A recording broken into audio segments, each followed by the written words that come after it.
Listo. En vivo, probando, probando. Bienvenidos un día más, una noche más de lectura.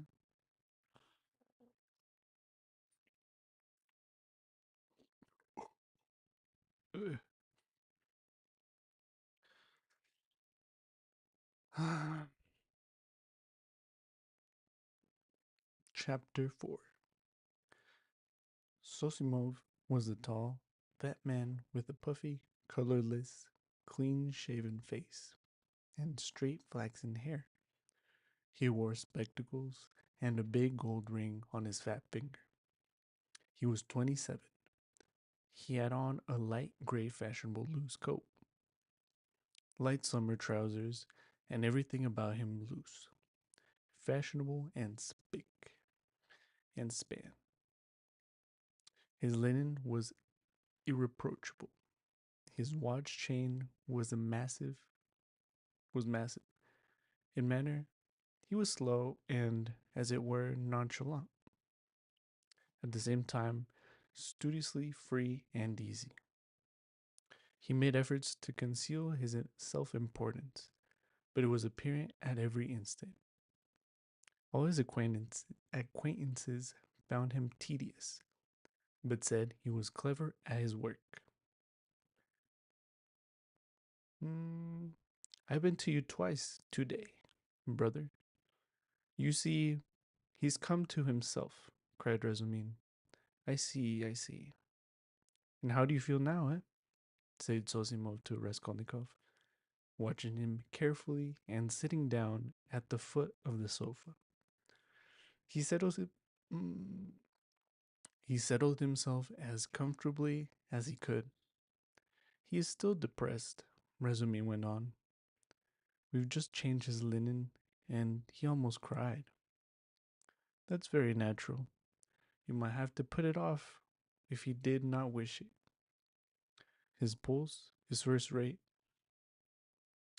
Is your head still aching? Eh? I am well. I'm perfectly well, Raskolnikov declared, positively and irritably. He raised himself on the sofa and looked at them with glittering eyes, but sank back onto the sofa, onto the pillow at once, and turned to the wall. Sorry. Zosimov watched him intently. Very good. Going on all right, he said lazily. Has he eaten anything? They told him, and asked what he might have. He may have anything. Soup, tea, mushrooms, and cucumbers, of course. You must not give him. He'd better not have meat either. And, but no need to tell you that, Razumin and he looked at each other. No more medicine or anything. I'll look at him again tomorrow. Perhaps today, even. But never mind. Tomorrow. Tomorrow evening, I shall take him for a walk, said Razumin. We are going to Yusupov garden and then to the Palace de Cristal. I would not disturb him tomorrow at all, but I don't know, a little, maybe, but we'll see. Hatch, what a nuisance. I've got a housewarming party tonight. It's only a step from here. Could he come? He could lie on the sofa. Are you coming? Razumin said to Sosimov. Don't forget you promised. All right, only rather later. What are you going to do? Oh, nothing. Tea, vodka, earrings. There will be a pie, just for our friends. And who? All neighbors here. Almost all new friends, except my old uncle. And he is new too. He only arrived in Petersburg yesterday to see to some business of his. We meet once in 5 years. What is he? He's been he's been stagnating all his life as a district postmaster. Gets a little pension. He is 65. Not worth talking about. But I am fond of him. Porfiry Petrovich. Porfirio Petrovich. The head of the investigation department here. But you know him. Is he a relation of yours too? A very distant one. But why are you scowling?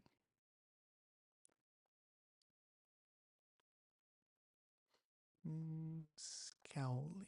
Scowling. Scowling. Scolding? Scowl. Scowling. Frown in angry or bad tempered way. Scowl? Scowl. Scowl. But why are you scowling? Because you quarreled once. Won't you come then? I don't care a damn for him. So much the better. Well, there will be some students, a teacher, a government clerk, a musician, an officer, and Zametov. Do tell me, please. What you or he, Zosimov, noted at Raskolnikov, can you have in common with this Zametov? Oh, you particular gentleman. Principles. You are worked by principles, as it were by springs. You won't venture to turn round on your own account. If a man is a nice fellow, that's the only principle I go upon. Zametov is a delightful person, though he does not take bribes. Well, he does. And what of it? I don't care if he does take bribes, Razumin cried with unnatural irritability. I don't praise him for taking bribes. I only say he is a nice man in his own way. But if one looks at men in all ways, are there many good ones left? Why, I'm sure I shouldn't be worth a baked onion myself. Perhaps with you thrown in. That's too little. I give you I give two for you. And I wouldn't give more than one for you. No no more of your jokes. Zametov is no more than a boy. I can pull his hair, and one must draw him not to repel him. You'll never improve a man by repelling him, especially a boy. One has to be twice as careful with a boy. Oh, you progressive dullards. You don't understand. You harm yourselves running another man down. But if you don't want to know, but if you want to know, we really have something in common. Sorry, I need to word.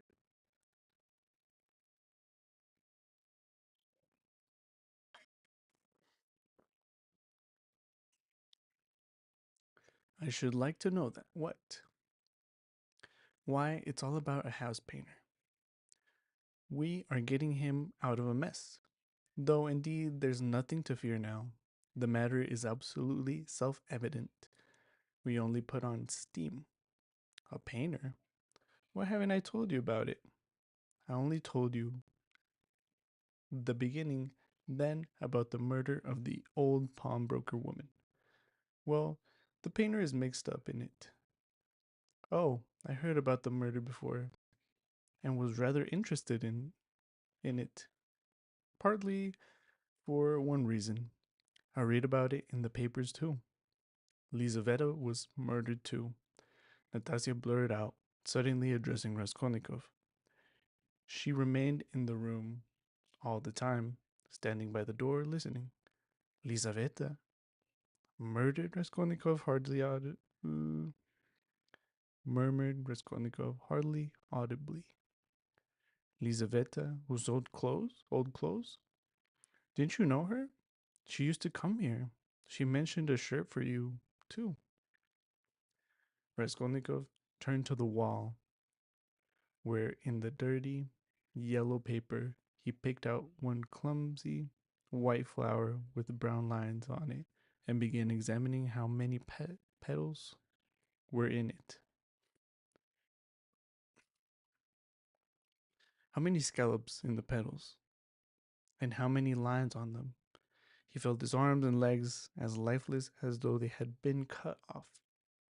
He did not attempt to move, but stared obs-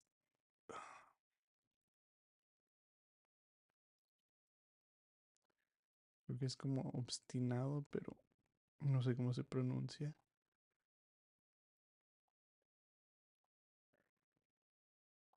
Sorry, pronunciation. Obstinately. Obstinately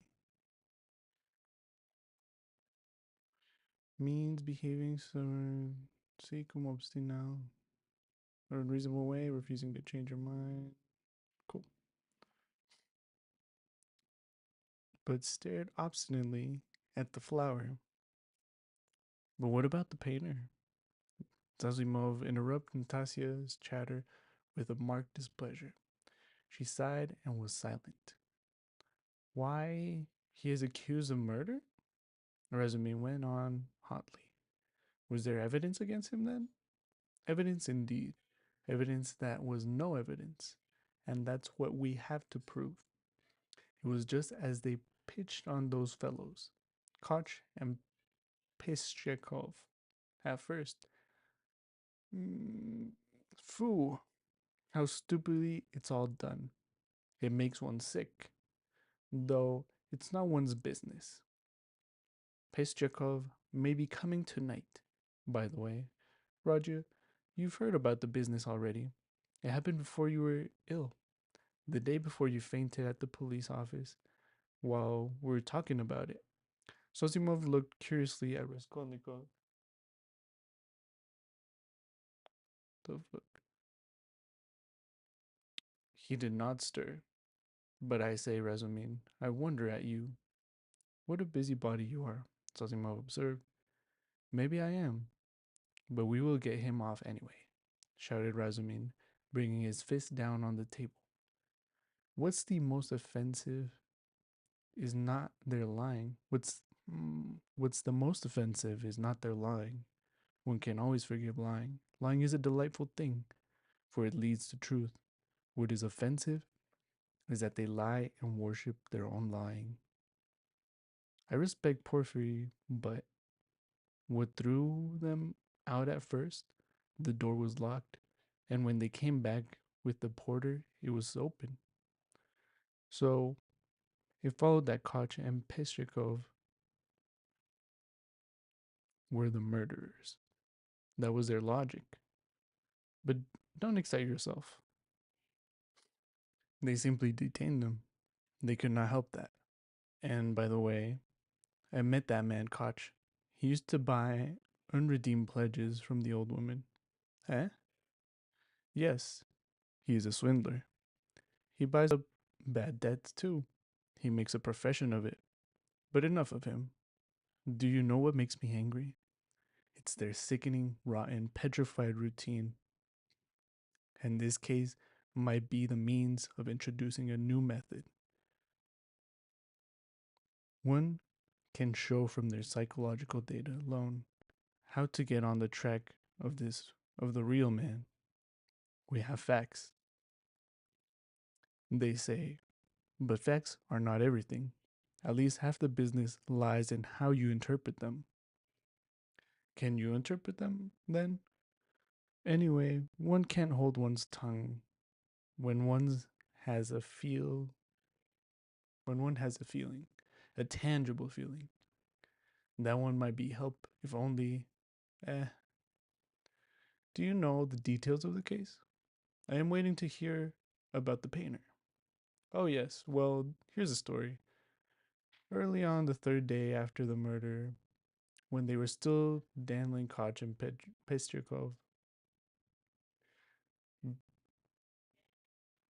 though they accounted for every step they took, and it was plain as pikestaff, an unexpected fact turned up. A peasant called Dushkin, who keeps a dram, I don't know what a dram shop is, a dram shop facing the house, brought to the police officer a jeweler's case containing some gold earrings, and told a long rigmarole. Just based on context, I know what it means, but it's a funny word.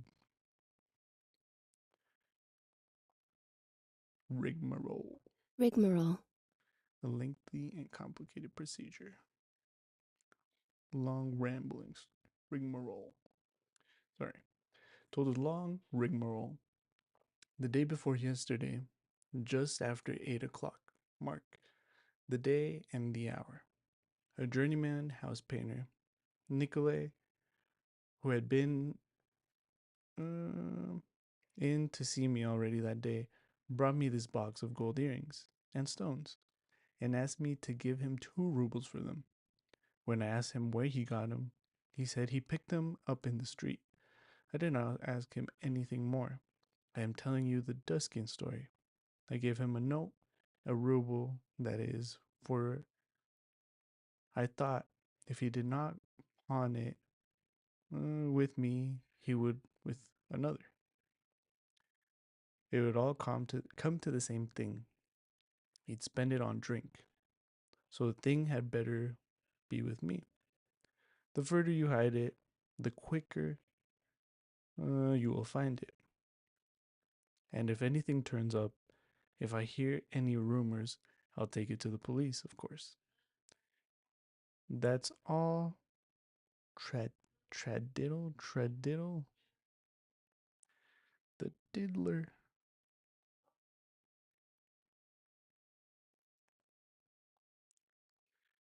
Rigmarole. Taradiddle. Taradiddle. A petty lie. It's all taradiddle. He lies like a horse, for I know this Dushkin. He is a pawnbroker and a receiver of stolen goods.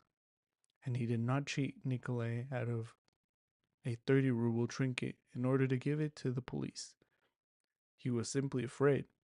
But no matter, to return it to the Dushkin story, I've known this peasant, Nikolay Dmitriev, from a child. He comes from the same province and district of Zarysky. Zaraisk. Zarisk. Zaraisk. We are both Ryazan men. And though Nikolay is not a drunkard, he drinks, and I knew he had a job in that house, painting, working with Dmitri, who comes from the same village too. As soon as he got the ruble, he changed it. He had a couple of glasses, took his change, and went out. But I did not see Dmitri with him then. And the next day, I heard that someone had murdered Alyona Ivanova and her sister, Lizaveta Ivanova, with an axe. I knew them, and I felt suspicious about the earrings at once, for I knew the murdered woman lent money on pledges. I went to the house and began to make careful inquiries without saying a word to anyone. First of all, I asked, "Is Nikolay here?" Dmitri told me that Nikolay had gone off on the spree. He had come home at daybreak drunk, stayed in the house about 10 minutes, and went out again. Dmitri didn't see himself again and is finishing the job alone. And the is on the same staircase as the murder, on the second floor. When I heard all that, I did not say a word to anyone. That's Dushkin's tale. But I found out what I could what I could about the murder and went home feeling as suspicious as ever. Just leave it right there. Keep showing up. Another day reading. Hopefully I keep it up and get better at reading.